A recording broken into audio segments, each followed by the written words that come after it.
if your organization doesn't have a culture that allows you to compete in this new world, you got to leave.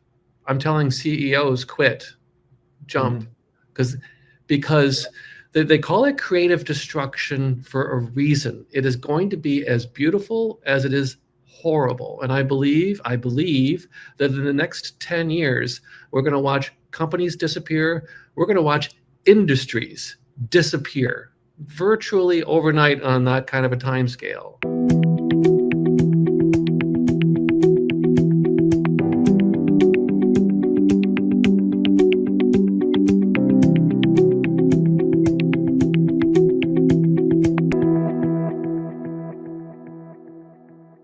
Welcome to the Leadership Disrupted podcast. Today we have with us Bernie Youngblood, who has a lot going on, and we'll let him tell you about his lots of things going on. He is the Director of Partnerships for HotLogic. He's the co-founder of Think Partners Advisory. He's the host of the Unboxing the Office podcast, where bold conversations about corporate culture, health, and wellness come to life. Each episode of the Unboxing the Office podcast explores the real forces shaping the modern workplace, from tech trends to cafeteria food and everything in between. So if you're building a healthier, smarter office or just trying to survive one, the Unboxing the Office podcast will help you rethink how and why we work. Bernie is himself living proof that doing good and doing well are not mutually exclusive, that thriving people can build thriving companies. And most importantly, Bernie and I share a certain sensibility about the modern work environment. I might call it cynicism.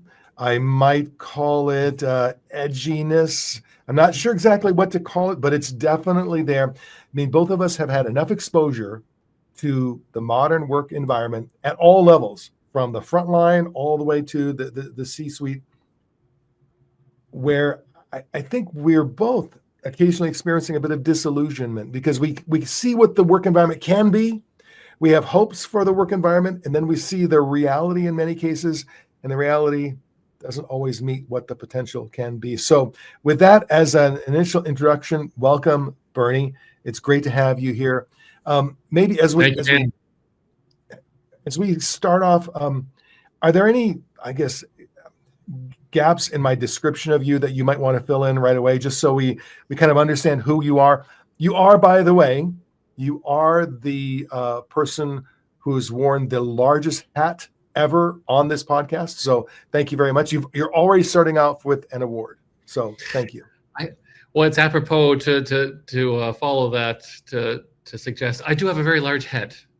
Physically speaking, I'm a 7 5/8. My oldest son has an even larger head, so I guess it has become genetic. So this is not just a prop; it's necessary to cover my big bald head. But it's another thing you and I share in common. I'm so frustrated when I purchase one of those, whether it's a cap, whatever kind of cap, where it says one size fits all. One size fits all is that's false advertising. They should say one size fits all except Dan, because they do not fit me ever. The custom made, the Cow Lot, Denver, Colorado. There's the commercial. Check them out. Nice. All right. So, and I mean this sincerely, because I have been thinking, I would like to have a hat, but then you have to decide on the style, like the right style. So if it's custom made, I could go to the Cow Lot in Denver, and they would do one of those fancy things where they'll shape it and steam it and make it exactly what it needs to be. Wow! And you could order it online, mail order, custom to your fit. Yes, all things are possible. I shouldn't say this, but I'm going to go ahead because nothing holds me back. As a bald man, you got to give the people something to look at. It's why the Yankees wear uniforms that are striped. You got to give them something to look at, right? That's the purpose of the hat. Okay, well, and it is very on brand for absolutely Yes. for sure. For someone who lives in Detroit. So as one of our stars, Eminem, once said, "God sent me to piss the world off. What I can do is give him a hat." you know what? If we can achieve that on this podcast at least once or twice, then we've achieved our objective. Um, so what brought you to your, let's call it, semi-cynical point of view about the modern workplace? Well, that's an excellent question. Great place to start. I appreciate the opportunity to speak to your audience, Dan. I'm low key jealous about your LinkedIn profile that you have twice as many followers as I do. It's very impressive. Really? Now, who's counting? But do I really? Yes. Wow. Yes, I'm counting.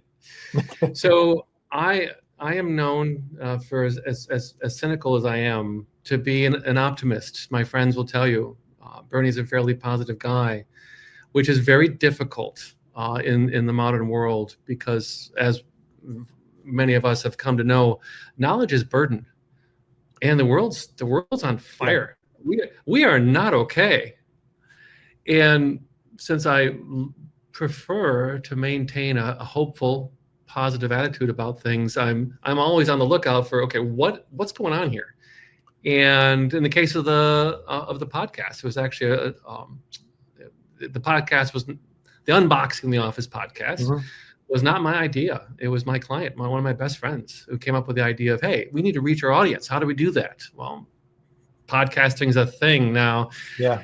To build an audience and cast a white hot spotlight upon the issues that are near and dear to your heart. And so in that case, it's corporate culture. Very, a kissing cousin, of course, to the work you're doing.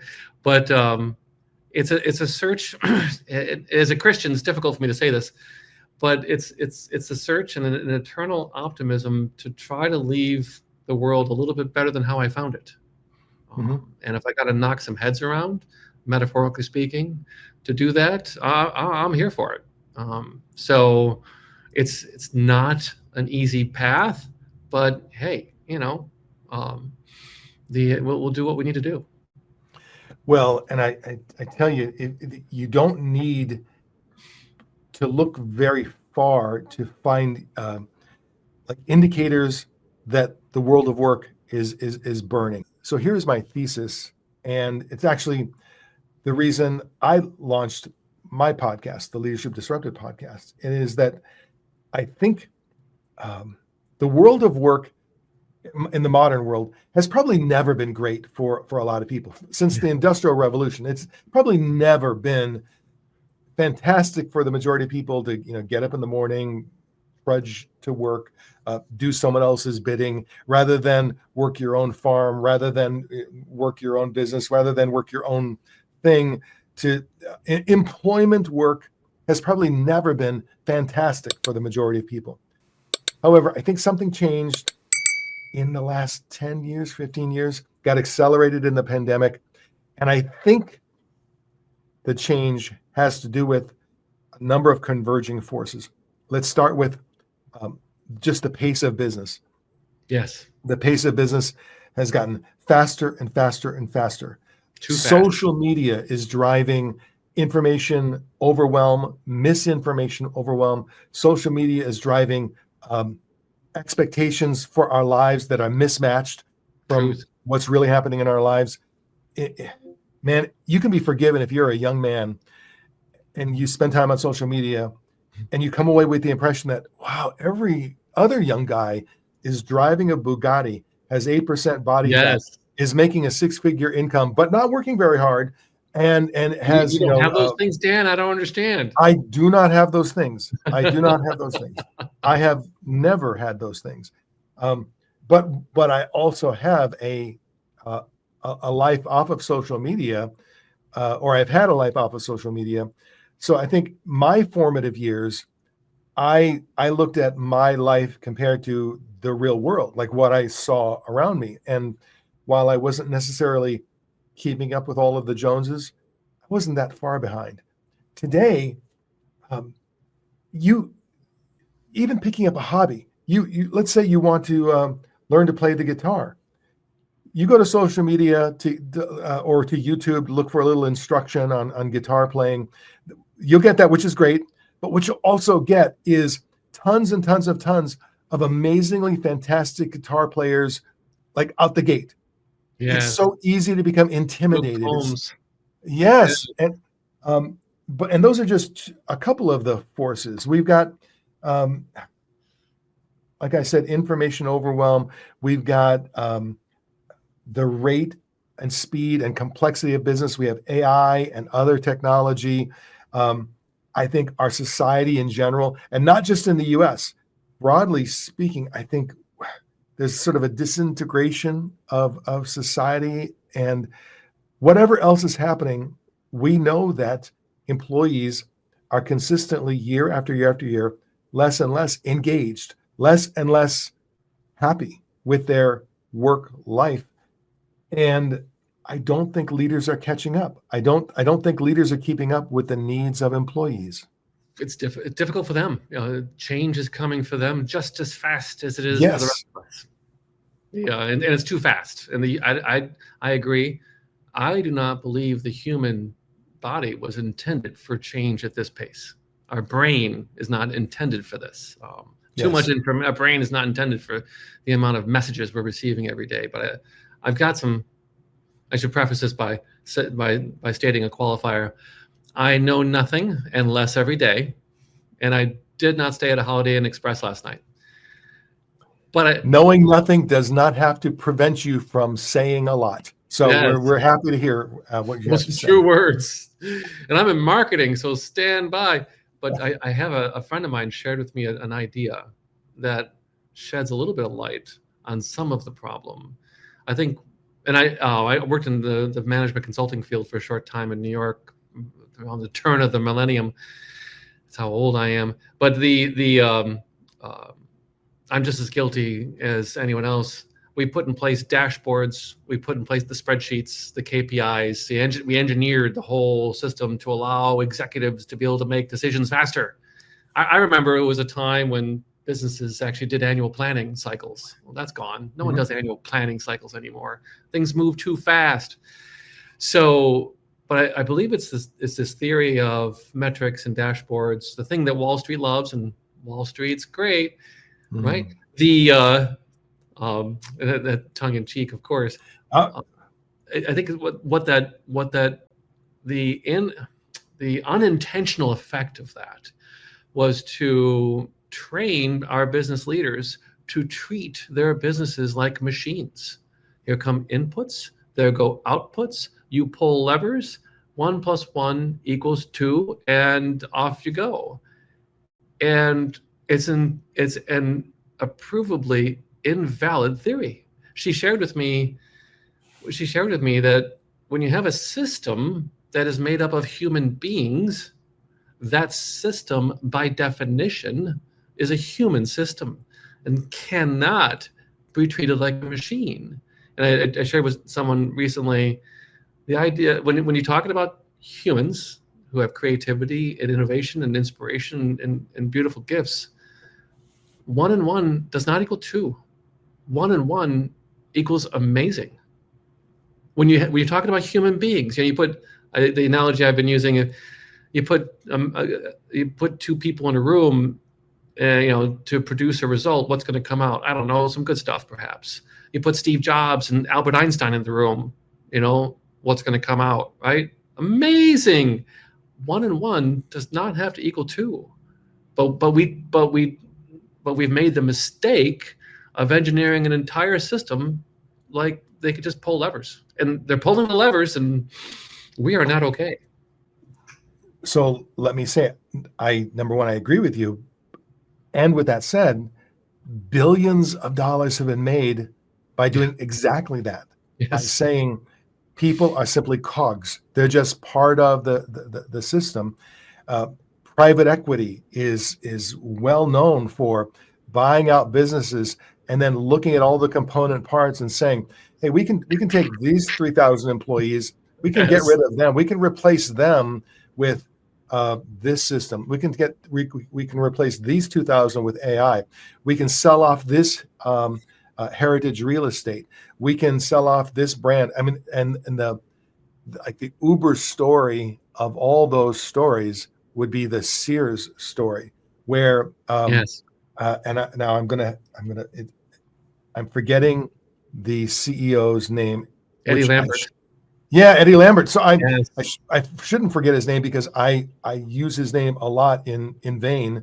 Well, There's a Kmart's guy. headquarters is in my hometown. They Well, just tore it down this summer. he has made untold gobs of money himself Yes. while squeezing and squeezing and squeezing and Yes. ultimately destroying one of the amazing heritage brands of the U.S., Sears. Yes. And when that can happen, when that kind of success can occur, you and I, these two little voices over on the other side, saying, "Yes, but 1 + 1 can equal so much more than 2." Eddie would say, "Well, yeah, well, whatever it equals, I can tear it apart, and I can make more from Yes. just pulling it apart." But in all fairness to Eddie, then he's no friend of mine. Sears was dead before he arrived, but that vulture certainly benefited from that carcass, to be sure. Sears was dead in the way Abercrombie and Fitch was dead, meaning, yes, dead brand at a certain point, which could absolutely be revitalized, which could absolutely be rebuilt. So the original Abercrombie, ultimately became the Abercrombie and Fitch of today, which arguably is again a dying brand a bit, but there was certainly a revitalization. So yes, completely agree. Sears was a dying brand, a dying business before Eddie came along. Yeah. But that's like saying, "Hey, I was really sick until the funeral director walked in the room, and then I totally croaked." Well, I use, and Kmart was part of the Eddie Lambert transaction with Sears in the early, and I think there's still one Kmart store operating, and Sears still has there's still some Sears assets knocking around somewhere, if I understand correctly. But I use that example all the time. Kmart was the largest retailer in the world. Kmart invented the Home Depot concept and killed it. Kmart invented the Costco concept and killed it. There's plenty of examples of these things happening, and I think a lot of that is folks losing sight of the trees despite the forest, or the forest despite the trees. I forget how that goes. When you're approaching, and I make fun. I got a degree in finance, so I can make fun of accountants.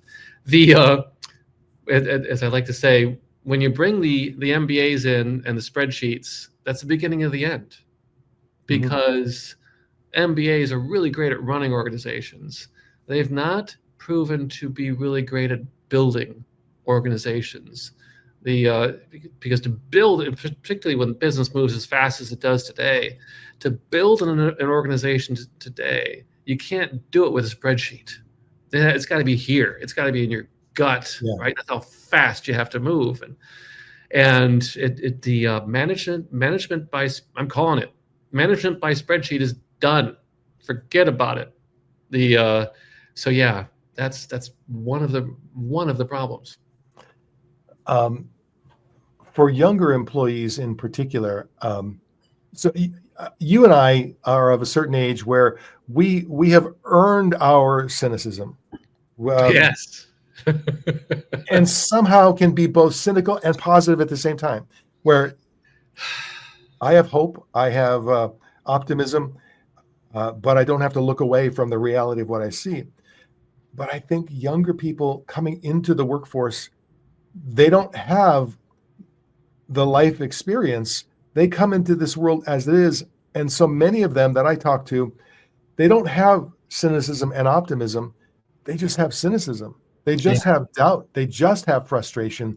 They just see a world that doesn't appear to work for them or for people around them. And I imagine if in my formative years, I had worked my fingers to the bone and I still couldn't afford a home mortgage, or I still couldn't afford to pay my rent, or I still couldn't afford the basics.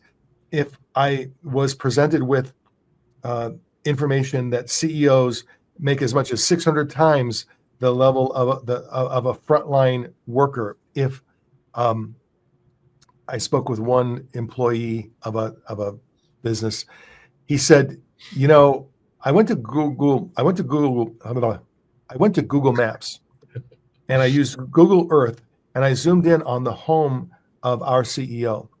Mm. And I was able to see the acreage. I was able to see the home itself in this combination of Google Maps that'll show you Yes, uh, it's great. street level photos, and Yes. then Google Earth that'll show you the picture down. And he said, plus just do a little more research on Glassdoor and a few other places.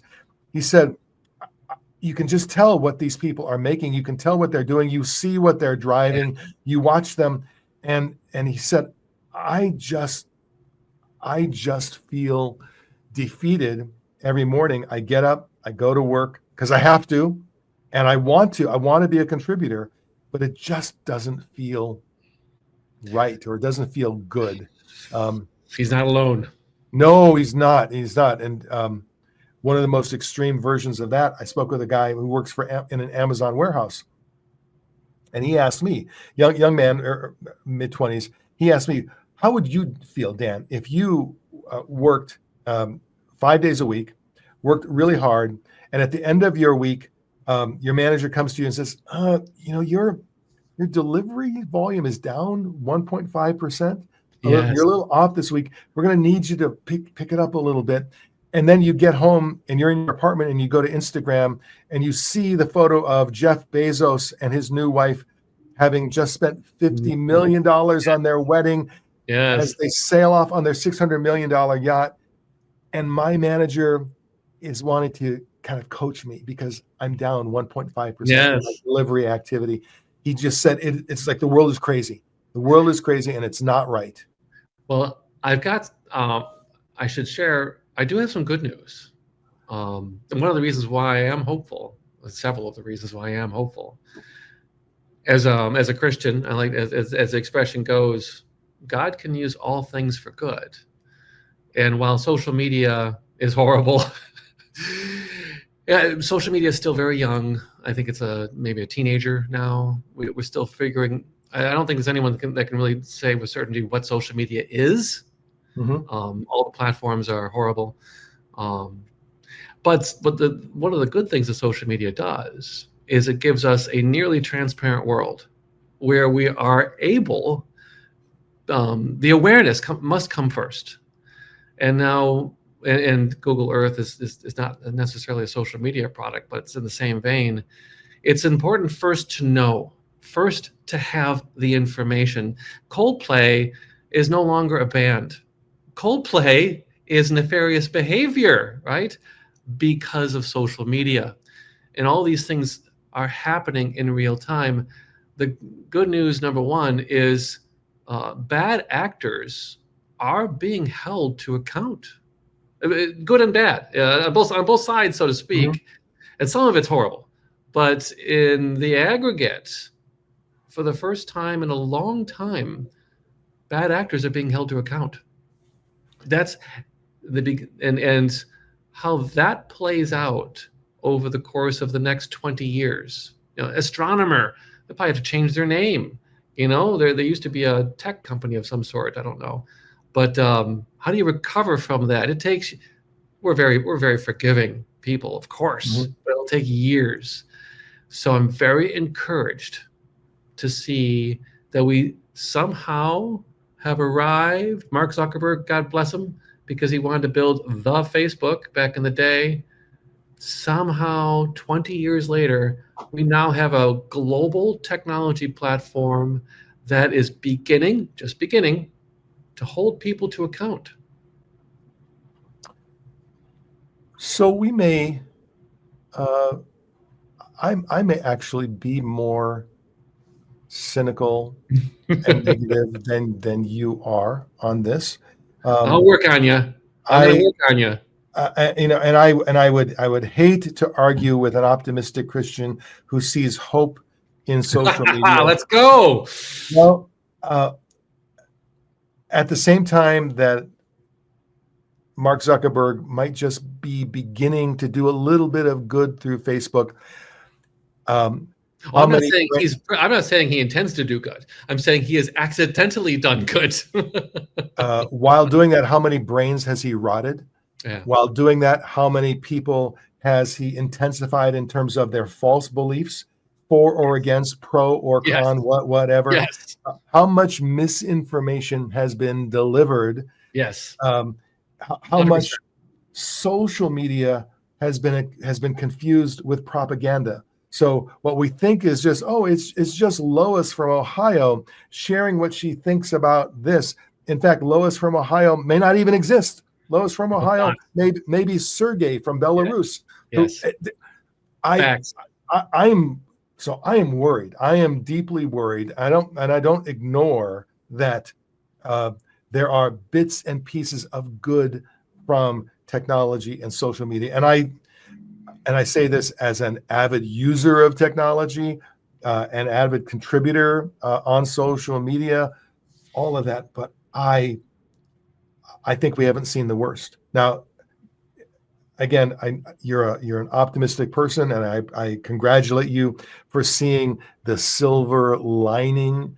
I just think the silver lining is rusting away, and eventually we are. I don't know. I don't know where it's going to drive us. If I think about this too much, if I talk about this too much, I do start to get really, really down, because I think there are more disenfranchised young employees than there are enfranchised young employees. More bad than good. I guess I would say significantly more bad than good. That doesn't make me right. It makes me, I guess it makes me cynical. But and by the way, I don't disagree with anything you said. And I should note, as I think I might have mentioned, all the social media platforms currently up and running are horrible. The tech stacks are completely broken, and they know it. They won't fix them. I use them all, and they're horrible. But as a Detroiter, a fan of the Detroit Lions, of course, right? We might not like the team we have, but that's our team, so we support them. It is what we use what we got, so to speak. But if I might extend this dialogue one step further, let's talk about AI. So again, my wife would suggest no Hollywood movie with AI ever had a happy ending, right? It's Terminator. I saw a post the other day. We have 4 more years until 2029 when Terminator predicts everything ends. Yeah, so agentic artificial intelligence reaches a point where we're truly replaced, whether it's 2 years, 4 years. I don't like to see what Boston Dynamics is doing. I'm not encouraged by that. But under the vein of God will use all things for good, keeping in mind the interesting thing about AI, as we alluded to earlier, the talent, good, any organization that has good talent respects that their challenge is to recruit and retain that talent. And in the age of AI, that's going to become even more critical. Or folks who know how to leverage AI tools are going to be valuable. There are people who actually have picked up, from what I understand, paychecks upwards of $1 billion because they were AI Jedi that are high in demand. I mean, one person paid for $1 billion to come work for me, so to speak. I don't know if that's true, but I read that somewhere. Anyway, so recruiting, retaining your best people is becoming more important.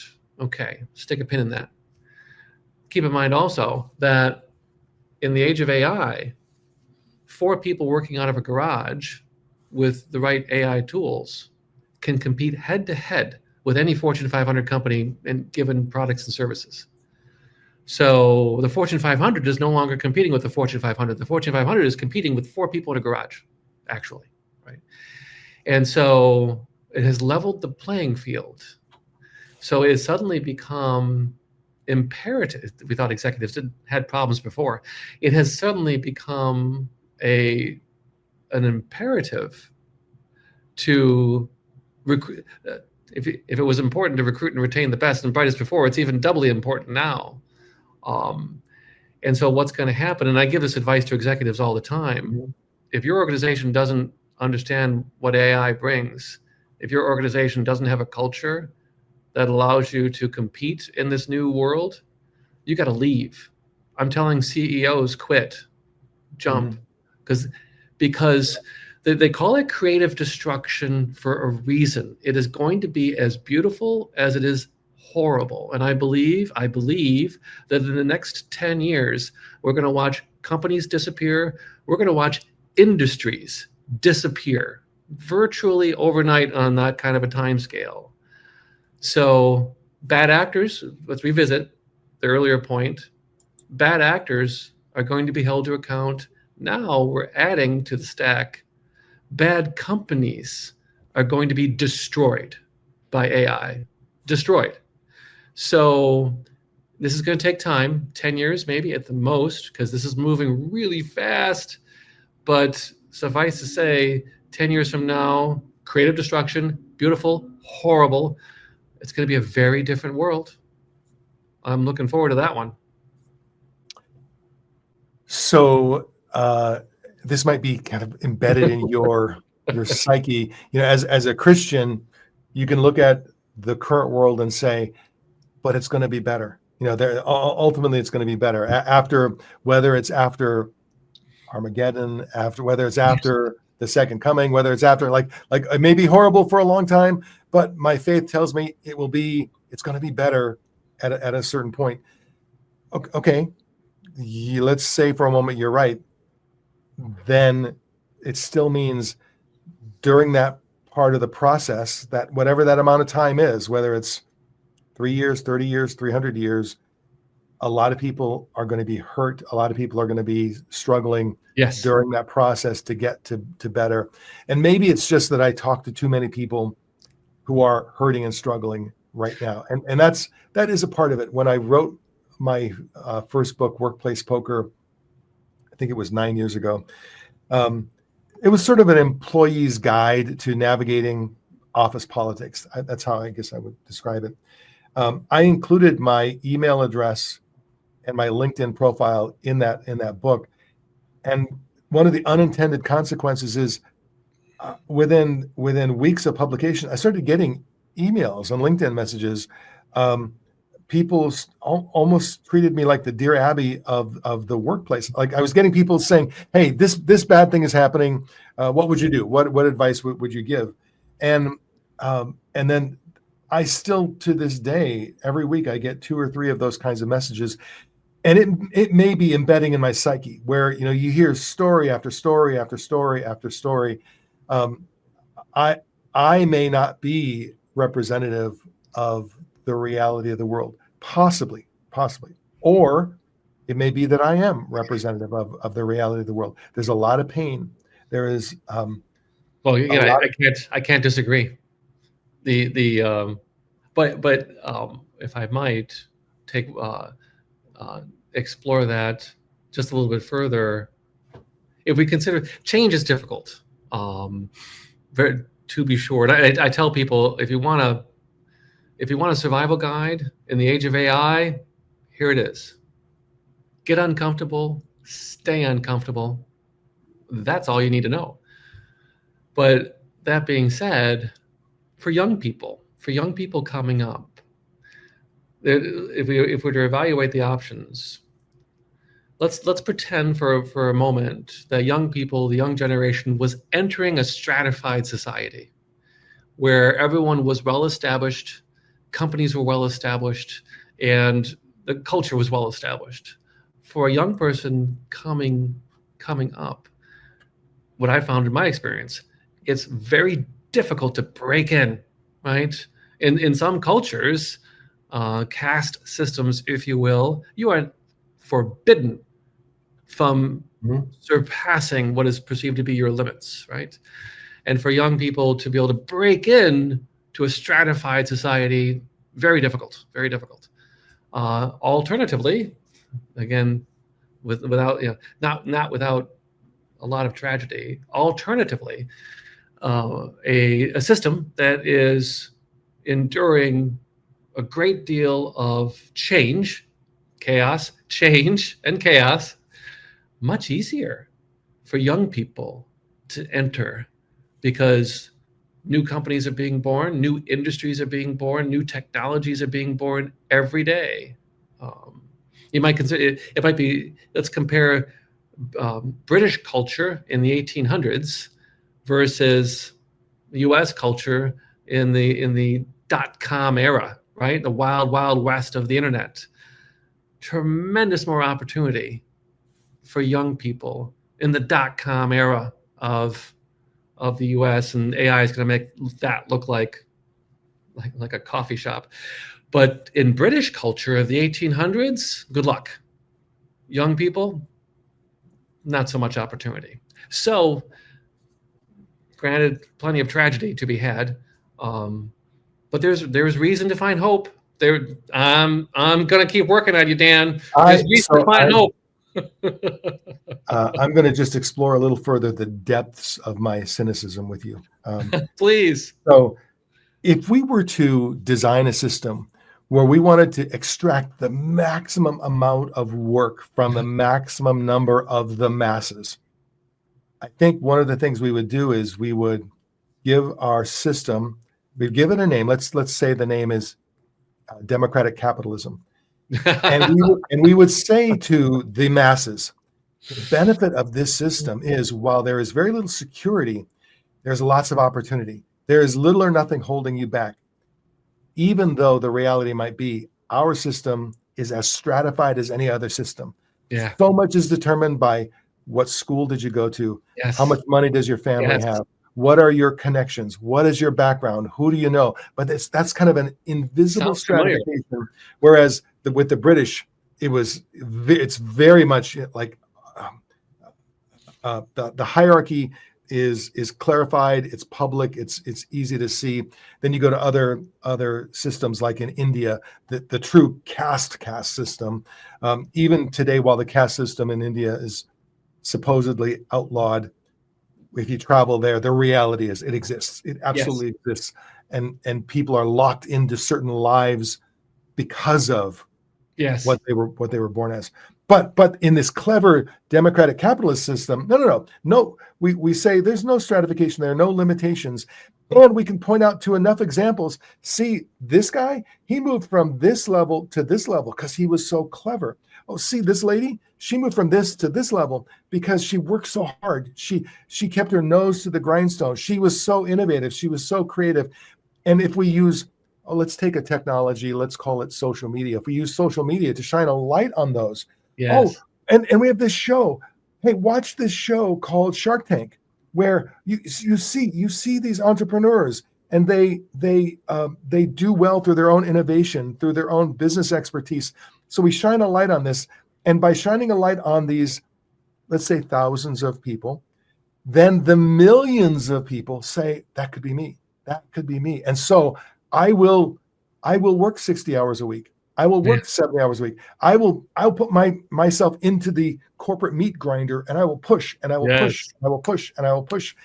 And this system built the railroads. It helps us create great things.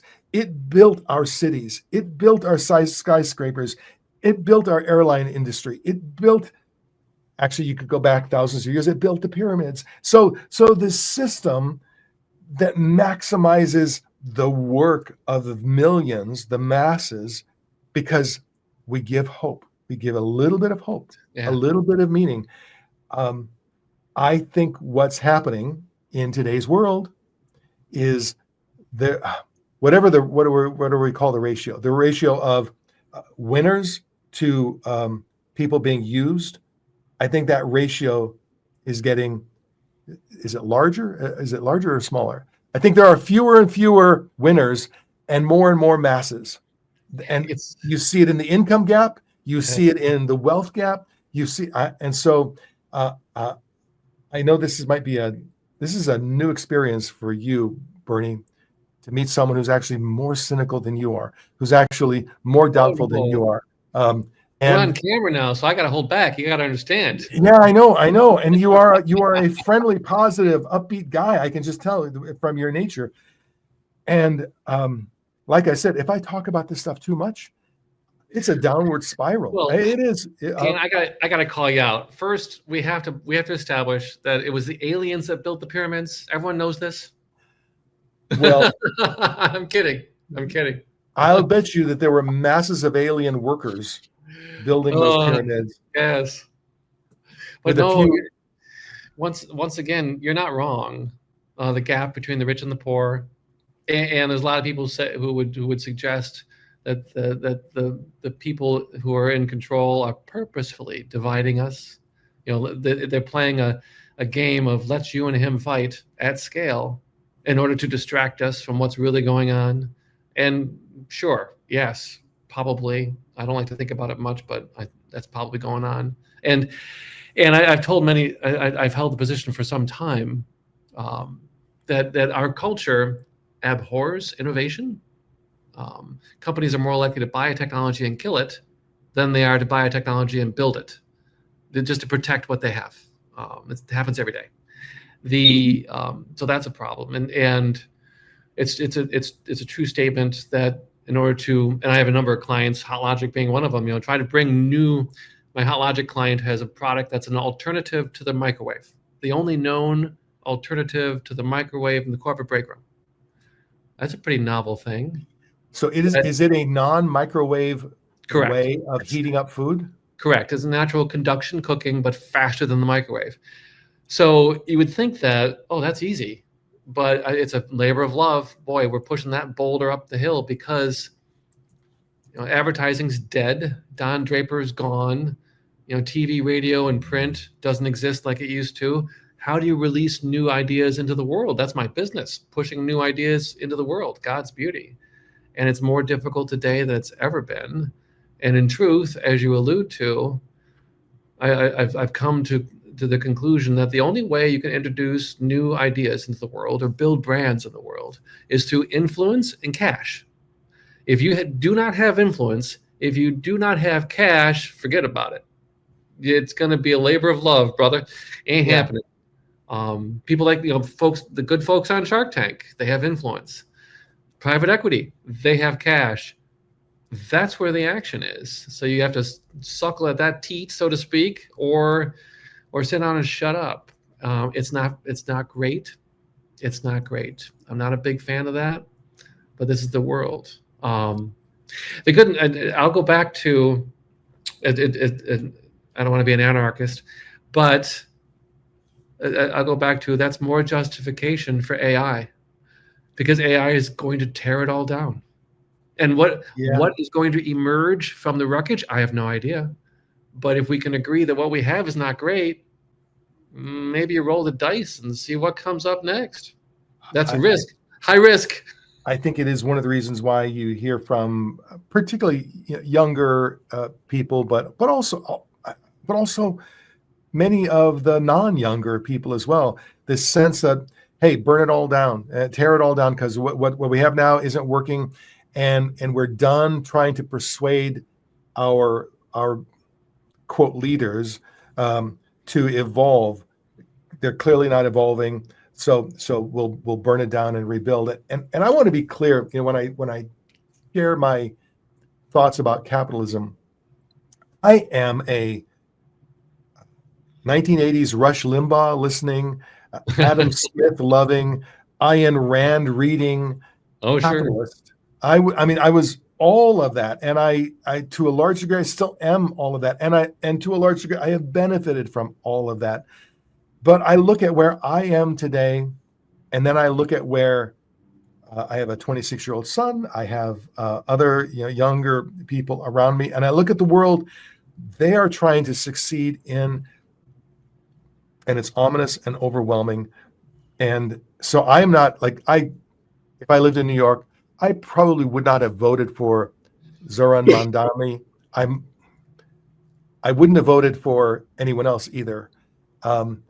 Because I'm not Mamdani. I'm not that far left or socialist. It's a sign of the times. They're so pissed, the younger generation is so pissed off. They'll take anyone except for the establishment. Yes, and then when billionaires in New York say, "Look, if he's elected, I'm moving out," the young people will say, "Fine, move out." Well, the system's going to crash and burn if I move out. They will say, "Fine, let it crash and burn. We'll rebuild." At least in this rebuilding, I've got more of a chance. At least, again, I'm not saying that's true. I'm saying that's part of the emotion of it. The thing that I find, well, as Elon Musk would say, the most likely outcome is the most ironic.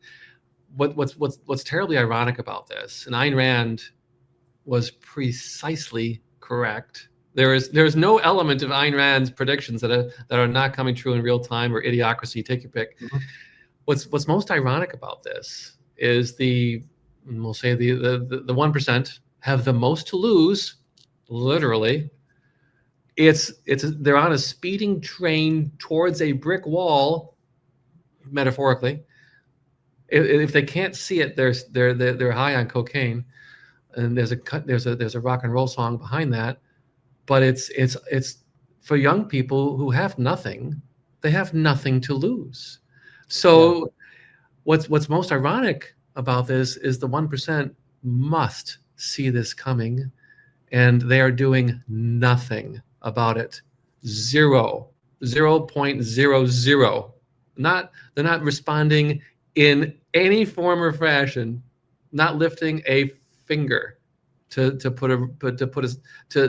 the curve, let alone stop this. It's really wild to watch this unfold. But going back to biblical references, in the end, those who are not with Christ won't even see it happening. You could show it to them. You could hold up the sign. Mm-hmm. They won't see the sign because they're fully captured. Well, and I think that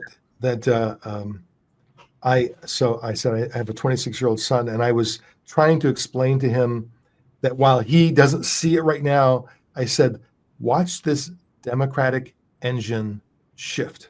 There is a beauty to democracy. You may not see it in the moment. Right now, it still feels like the people in control and in power are going to maintain control and power, and they will do everything they can to maintain control and power. They will even lie, cheat, and steal. But at a certain point, you just can't lie your way through. You can steal votes, yes, but can you steal enough to, when there's a wave of dissatisfaction? And I think right now, my take is that within the middle segment, in between the two extremes, I think we're on the verge of a large wave of people just saying, out with all of you.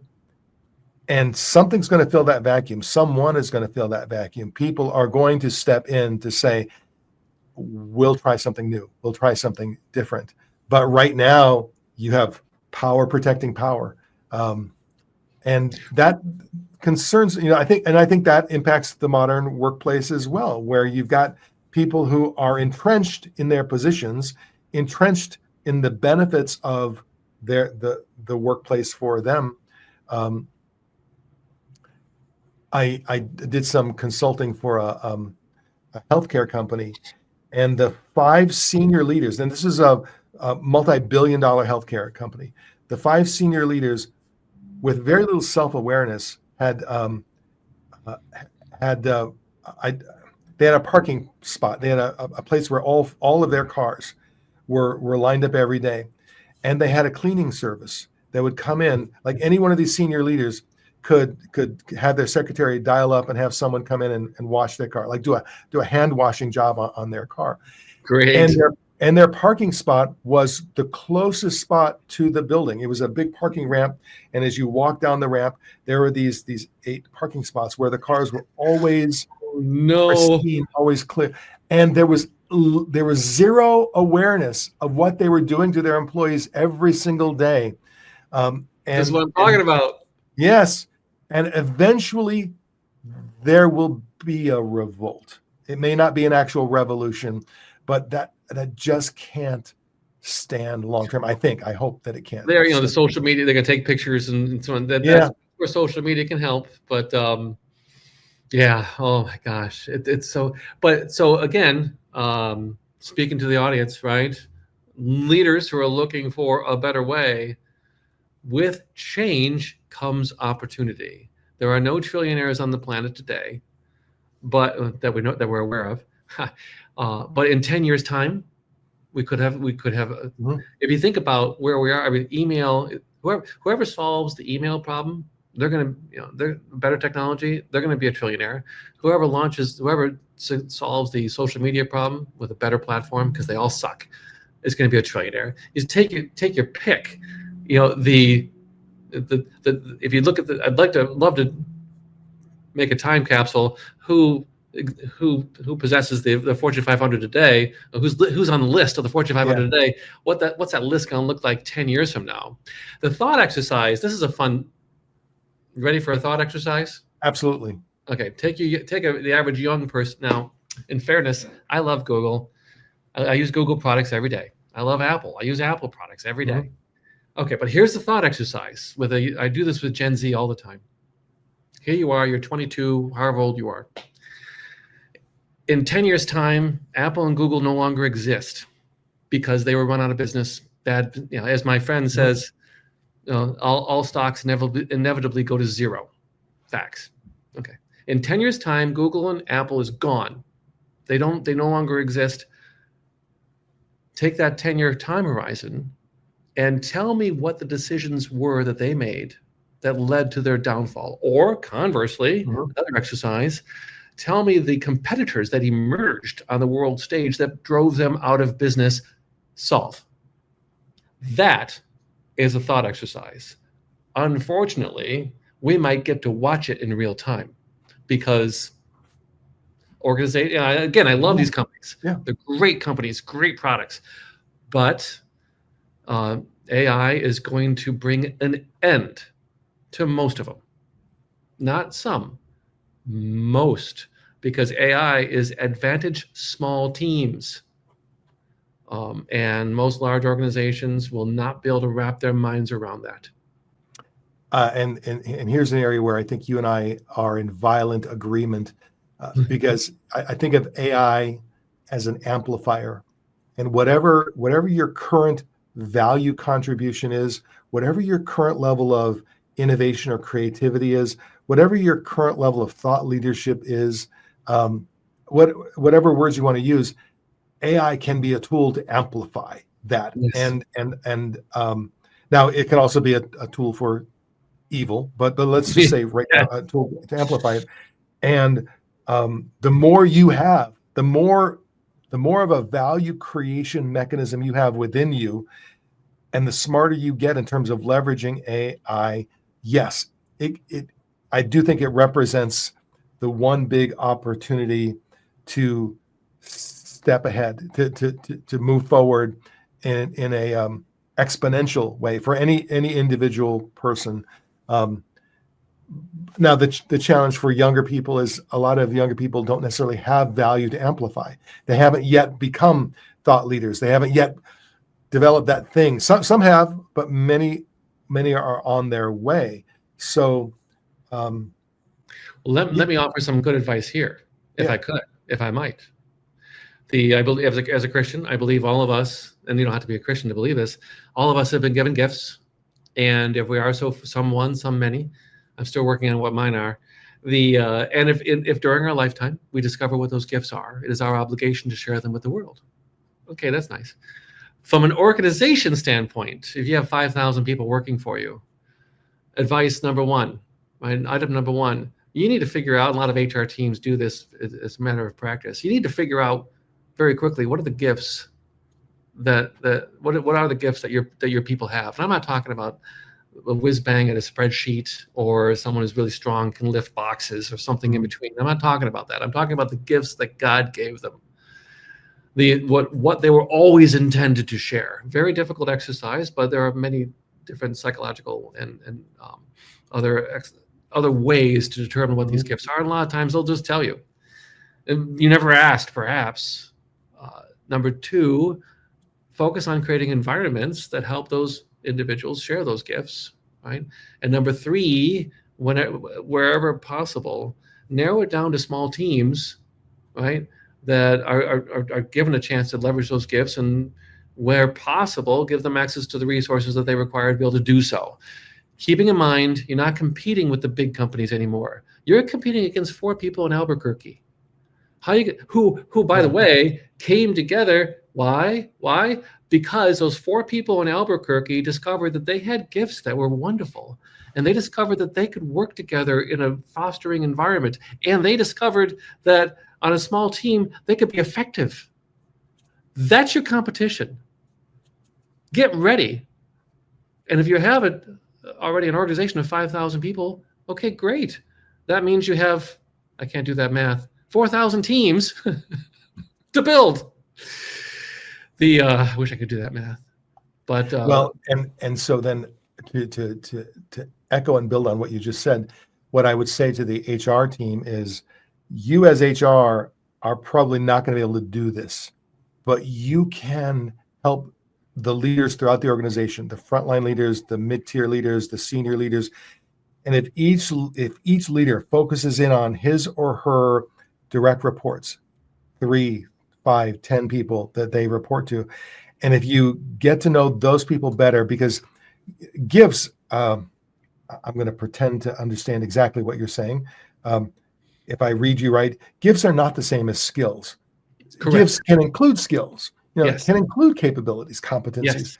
but gift is something you have to know the person well enough to go, oh, his ability to take in a lot of information and see things that others don't see. Yes. That's her gift or his gift. Yes. Oh, her ability to do whatever.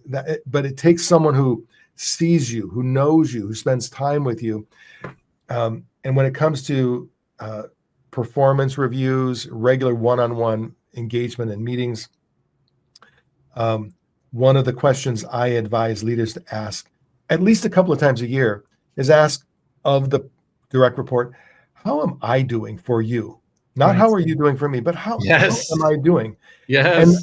And don't expect them to immediately unleash on you, because Right. the question will scare them, because they've not been asked that question before and they think it's a Am I trick. being set up?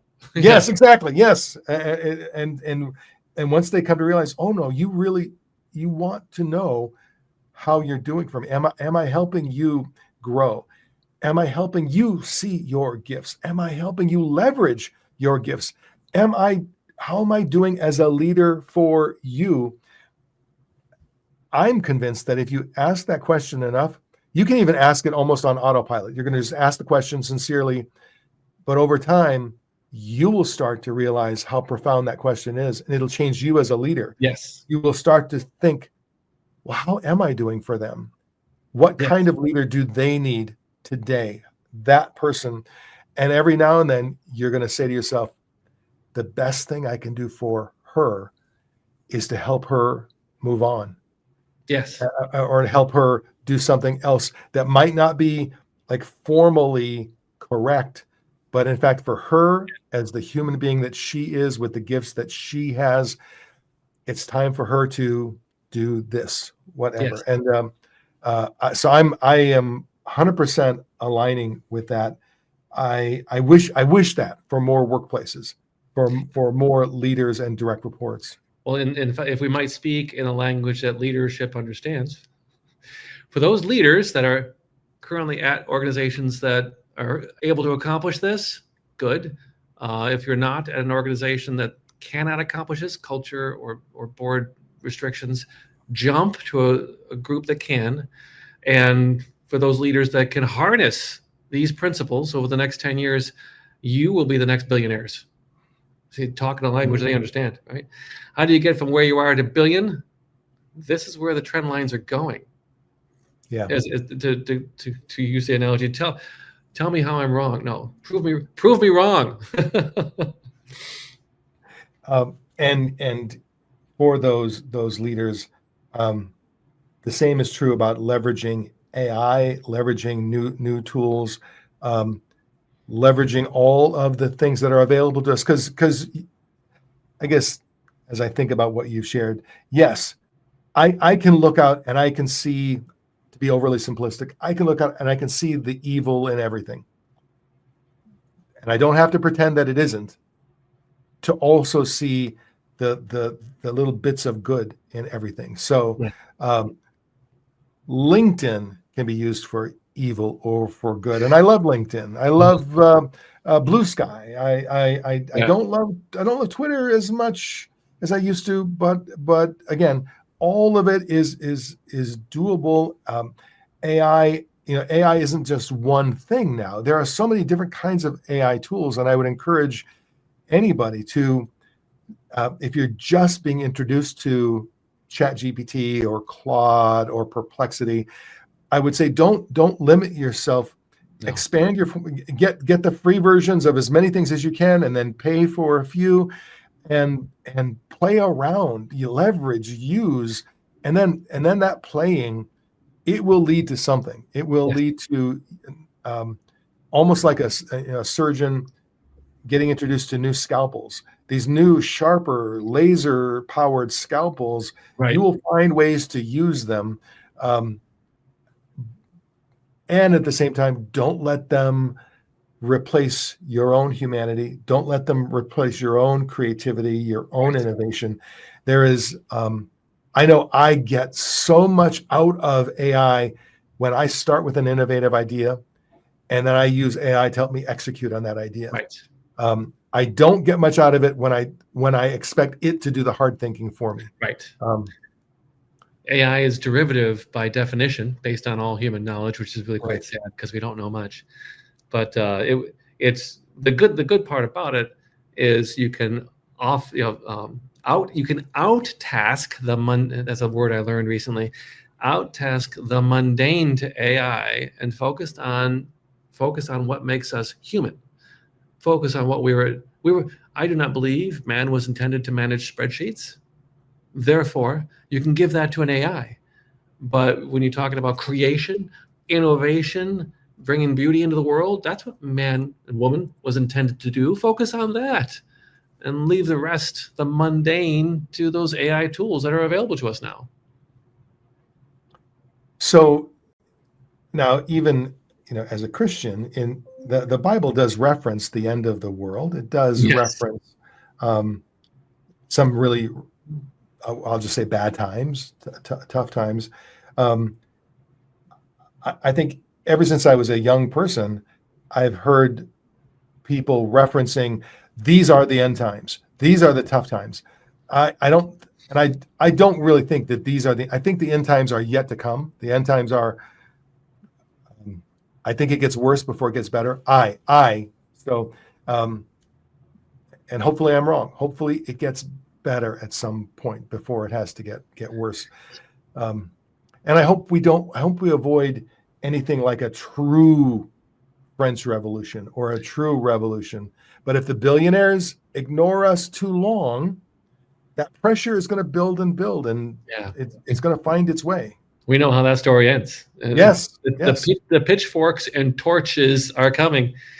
But no, in terms of end times. Well, and maybe to some degree they already are here, because when in many cases an executive for United Health Group is walking down a street in Manhattan, and he is shot and killed, what to me the most worrying part of the story is that a week later you could buy T-shirts online featuring the killer and his likeness. So it was being celebrated. It wasn't just the act itself, but the celebration of the act that really, it took my breath away. It's a very real thing, and we don't want we got to be careful not to go too far down this rabbit hole. But when the court system has failed us, and they published a book about this, right? The healthcare system has figured out a way to game the court system. When the court system has failed us, how can you expect people to obey the law when the court system is what was intended to, of course, carry out those, enforce those laws, so to speak, the judicial system? If that system has failed, what choice do we have? And that's a question people aren't really talking about. But in many respects, it's a cliche to say rich people don't go to jail. It's so accepted. It's become a cliche to say that, and that's kind of some bullshit, if you ask me. Forgive my French, but quickly shifting gears.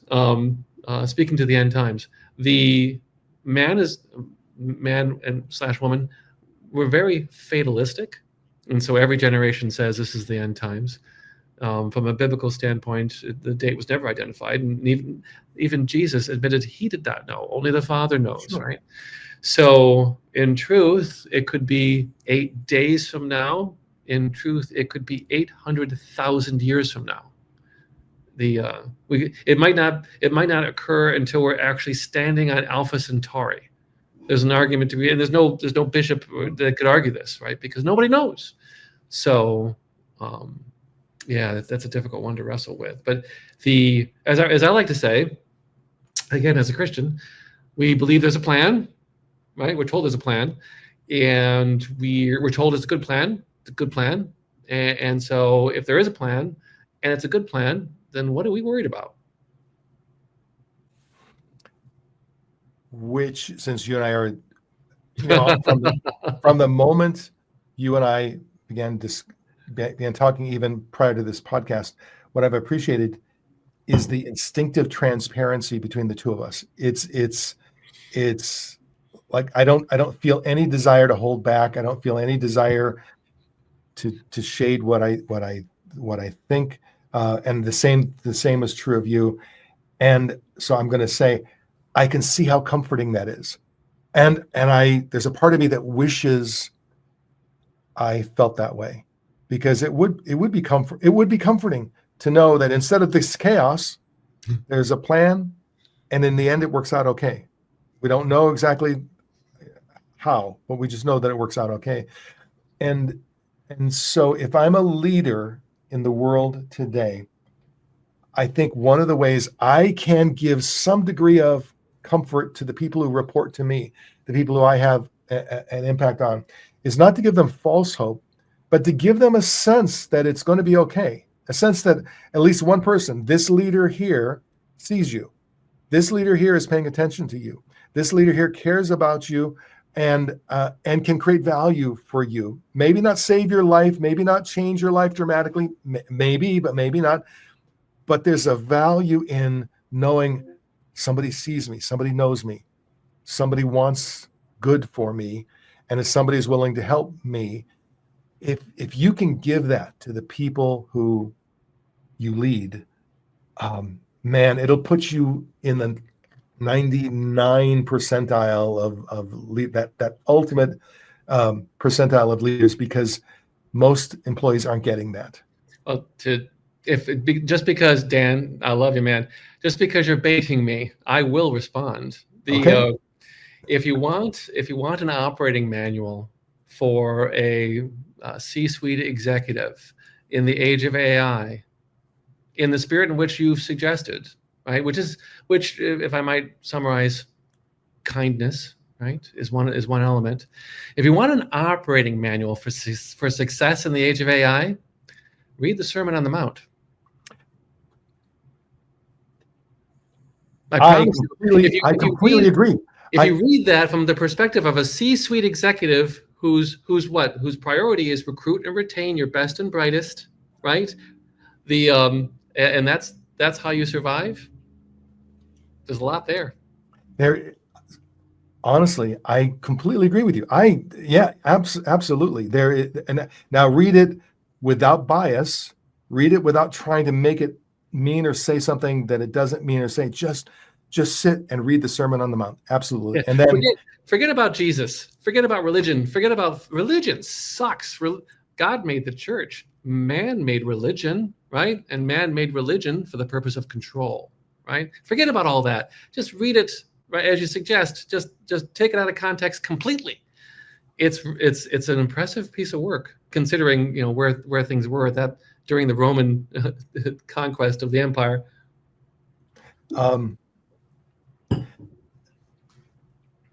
I could be confusing my Bible passages.